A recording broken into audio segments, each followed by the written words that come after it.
2014 से देश में सिर्फ गुमराह और भूलने की राजनीति खेली जा रही है। यहाँ तक देश की जनता को अथाह परेशानियों की ओर धकेला जा रहा है। सिर्फ और सिर्फ सत्ता की लालच में देश को अंधकार की ओर धकेला जा रहा है। क्या अब इस देश में स्वार्थ के लिए लोगों को आर्थिक तबाही में डालकर विकास की झूठी गाथा गाई जाएगी?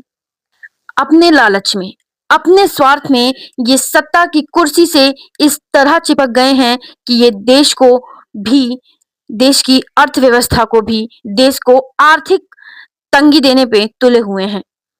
आप ये वीडियो देखिए और कमेंट करिए अपनी राय।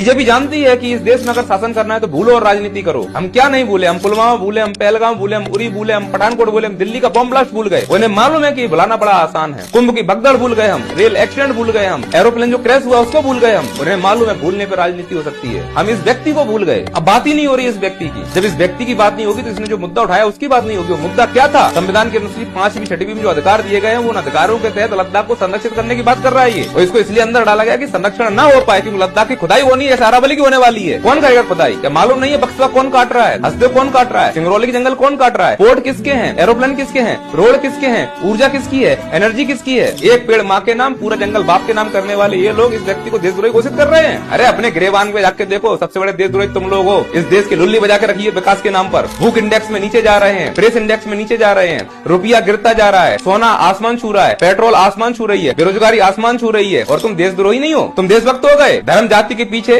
कायरों की तरह राजनीति कर रहे हो, शहीदों के नाम पर राजनीति कर रहे हो। इस देश में साइंटिस्ट कम बाबा ज्यादा बढ़ा दिए तुमने, और तुम अपने आप को देशभक्त कहते हो। अपने बच्चों को विदेशों में पढ़ाते हो, हमारे बच्चों से कहते हो हिंदी बोलो, अंग्रेजी मत बोलो, अपने आप को देशभक्त कहते हो।